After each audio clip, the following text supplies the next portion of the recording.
Fried अंडा $2000 में बेचा जा रहा था। लड़की ने एक चम्मच लिया और चखा। उसे एहसास हुआ कि ये असल में अंडा नहीं था। जब जैक ने इसे चखा तो उसने पता किया कि ये डिश आम का रस और ठंडी नारियल मिल्क से बनी थी। अगली डिश और भी अजीब थी। ये एक पॉटेड प्लांट था। जैसे ही वो हैरान थे, रेस्टोरेंट के मैनेजर बाहर आई। उसने बताया कि ये एक अच्छी सब्जी की सलाद है और इसमें हर तत्व खाने योग्य है। उसकी आवाज में अवमानना और घमंड था। जैक उसकी एटीट्यूड से गुस्से में आ गया। उसने सलाद को उठाया और किचन में चला गया। उसने जिम से कहा कि वो खाने के लिए आया था, जादू के खेल देखने नहीं। जिम को बुरा नहीं लगा, बल्कि उसने पलटकर एक 5 वाग्यू बीफ का टुकड़ा निकाला और एक चुनौती दी। जैक ने तय किया कि वो उसे असली खाना दिखाएगा, जो कुछ भी उपलब्ध था उससे बनाएगा। उसने एक चाकू उठाया और हरी प्याज को छोटे टुकड़ों में काटा। फिर प्याज को गर्म तेल में डाला और जल्दी से वाग्यू को स्ट्रिप्स में काटा। फिर उस बीफ को ग्रिल पर डालकर प्याज के साथ मिला दिया और झटपट तला। आंच तेज की। फिर तिल का तेल, जीरा और दूसरी मसाले डाल दिए। एक खुशबूदार और लाजवाब डिश तुरंत तैयार हो गई। जैक सच में काबिल था, लेकिन जिम के लिए ये कुछ खास नहीं था। जिम ने एक ब्लो टॉर्च निकाली और वाग्यू को परफेक्ट मीडियम रेयर सेयर किया। उसने स्टीक को बराबरी से काटा और ध्यान से हरे पत्तों पर सजाया। डिटेल्स का ख्याल रखते हुए उसने एक मैच से एक अनोखी लकड़ी का धुआं शुरू किया। बीफ को आधे घंटे के लिए लो टेम्परेचर में स्मोक किया। नतीजा था एक मुलायम और खुशबूदार वाग्यू स्टीक। जिम मानता था कि पारंपरिक चीनी खाना अब पुराना और अपरिवर्तित हो चुका है। उसे यकीन था कि देश वापस जाने पर वो इस साल राष्ट्रीय खाना पकाने की प्रतियोगिता जीत जाएगा। जैक ने स्टीक लिया, उसे सूंघा और माना कि जिम की असली काबिलियत है। बिना कुछ बोले वो मुड़ा और चला गया। जिज्ञासु जिम ने जैक द्वारा बनाई डिश चखी और जैसे ही उसने एक बाइट ली वो चौंक गया। बीफ बेहद मुलायम था और अपनी ताजगी का स्वाद बनाए रखा था। तभी उसे समझ में आया कि उसने पारंपरिक चीनी खाना पकाने की कला को कम आंका था।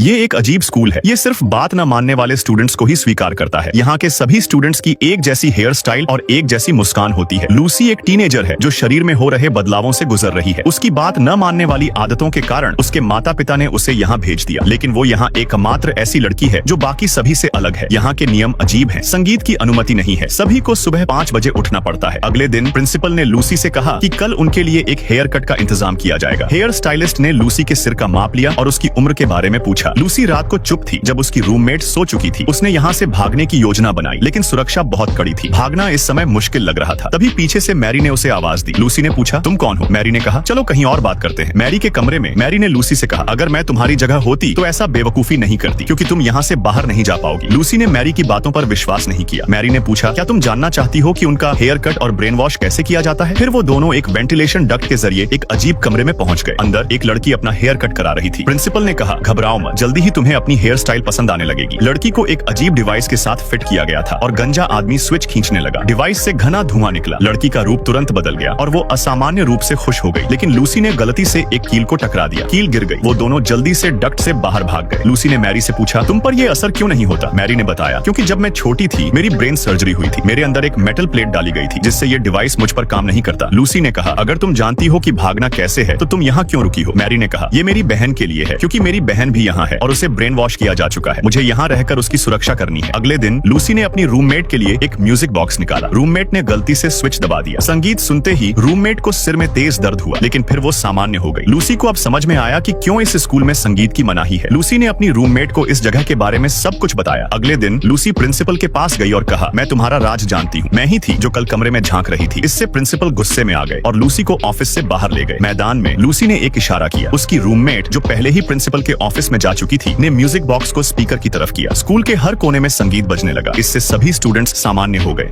इस आदमी ने एक बिच्छू पकड़ा और उसका सिर दबाया। बिच्छू का जहर निचोड़कर बाहर निकाला गया। फिर उसने वो जहर एक कंटेनर में डाला और बिच्छू के दांत निकालकर कंटेनर के मुंह पर बांध दिए। इस तरह जहर इंजेक्टर तैयार हो गया। उसने पहले वो जहर अपने पालतू जानवर को इंजेक्ट किया। सही मात्रा समझने के बाद उसने खुद को जहर लगाना शुरू कर दिया। जल्दी ही उसे उल्टियां होने लगी, मगर वो हर दिन इस सब को सहता रहा। इसके बाद वो अपने शरीर में जहर इंजेक्ट करता रहा ताकि जहर के खिलाफ एंटीबॉडी बन सके। आखिरकार जहर उस पर असर नहीं करता था। फिर उसने एक हड्डी का चाकू उठाया और बड़े उछाल के साथ एक दलदल में पहुंचा। वो दलदल के बीचों बीच उतरा। उसके गिरने की आवाज से अंदर छिपे राक्षस को पता चल गया। उसने हड्डी का चाकू निकाला और उस राक्षस का सामना करने लगा, लेकिन वो राक्षस अपना सिर बाहर नहीं निकाल रहा था। इसलिए उसने जानबूझकर अपना पैर बाहर निकाला ताकि उसे फुसलाया जा सके। आखिरकार राक्षस ने सहन नहीं किया और उसके पैर को काट लिया, लेकिन जहर का उस पर कोई असर नहीं हुआ। उसने चाकू से वार किया और राक्षस का सिर उसके शरीर से अलग कर दिया। जैसे ही वो वहां से जाने लगा, उसके पीछे एक और बड़ा राक्षस आ गया।